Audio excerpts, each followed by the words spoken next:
is The Opinions, a show that brings you a mix of voices from New York Times Opinion. You've heard the news. Here's what to make of it.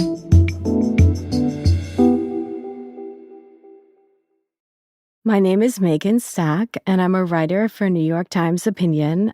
I've covered gun violence in the U.S. on and off since I first started working back in the late 90s as an AP reporter. One of my first assignments in Texas was a mass shooting at a church, and I've been tracking this topic ever since. A 14-year-old student opened fire at a Georgia high school and killed 4 people on Wednesday. 14-year-old Colt Gray is charged as an adult. The teenager faces 4 counts of felony murder. In a separate hearing moments later, his father also made his first court appearance. Colin Gray is charged with 2 counts of second-degree murder, 4 counts of involuntary manslaughter, and 8 counts of cruelty to children. The father says his son was bullied, tormented, and called gay by his classmates. This shooting is different primarily in the legal reaction from some of the shootings that we have seen before.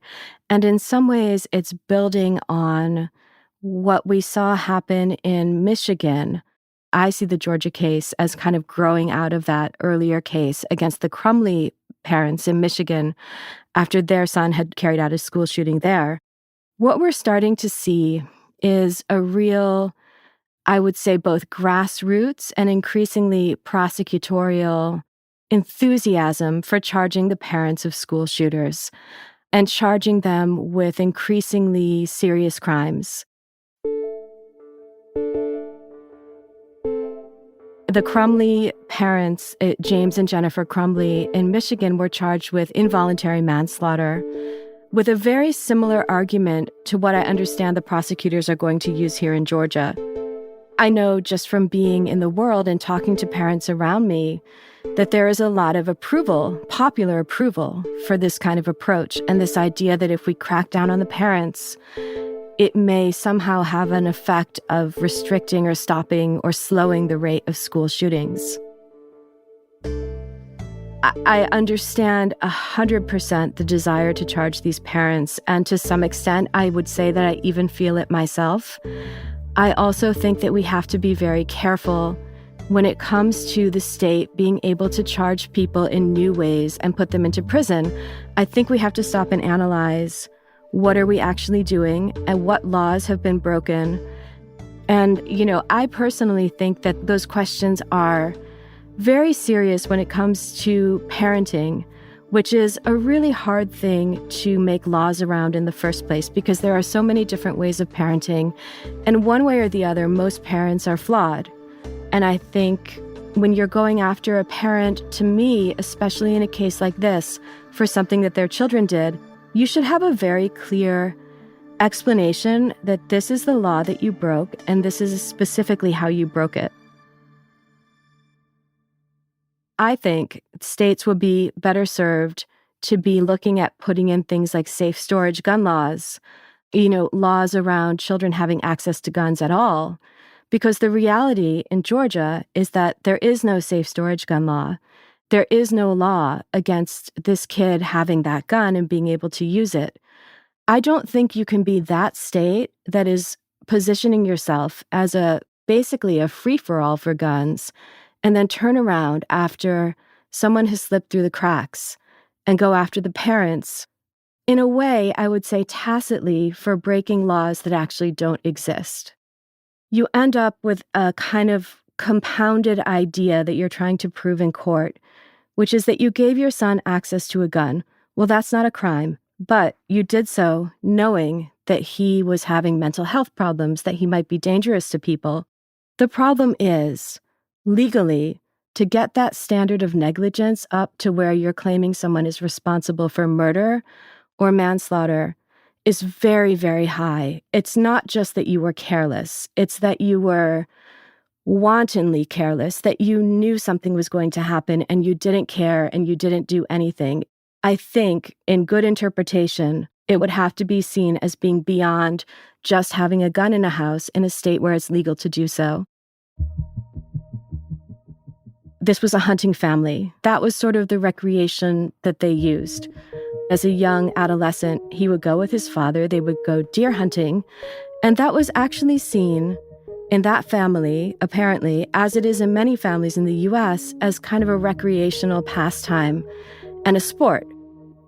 That was also true in Michigan. The problem is when parents have a kid who may be mentally struggling, maybe having depression, maybe they're getting bullied at school, most parents are going to start thinking about, okay, well, what gives the child pleasure? What can we do together that might cheer him up? How do we kind of distract him? And it seems that in both of these families, the answer to that question was actually guns. I think these prosecutions are very convenient for a lot of politicians who actually don't want to do anything about guns and who find it either ideologically or politically prohibitive to go and look at the systemic problem of guns, because then they can say, look, it's just these bad apple parents. It's these sort of low-life parents who aren't doing their job and they shouldn't have had kids, and all these sort of like rhetoric that we're seeing on social media toward Mr. Gray right now.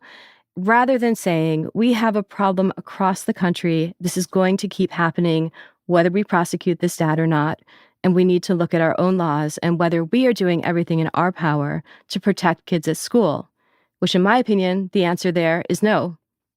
I mean, the fact is, the guns are around kids all over this country, and I just don't think that the way to solve that is through coming in after the fact and charging the parents for what they didn't do or what they didn't know, or perhaps not having the imagination or the wisdom as parents to intervene at the right moment. I think we're really dealing with a systemic failure, and I think it's a bit of magical thinking to think that prosecuting these people is really going to make a difference.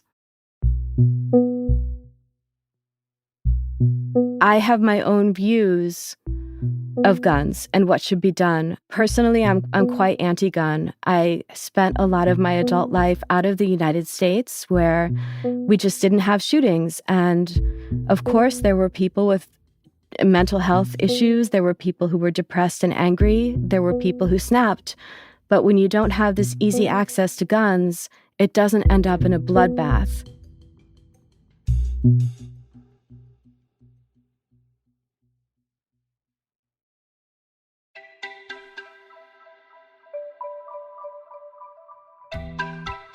If you like this show, follow it on Spotify, Apple, or wherever you get your podcasts.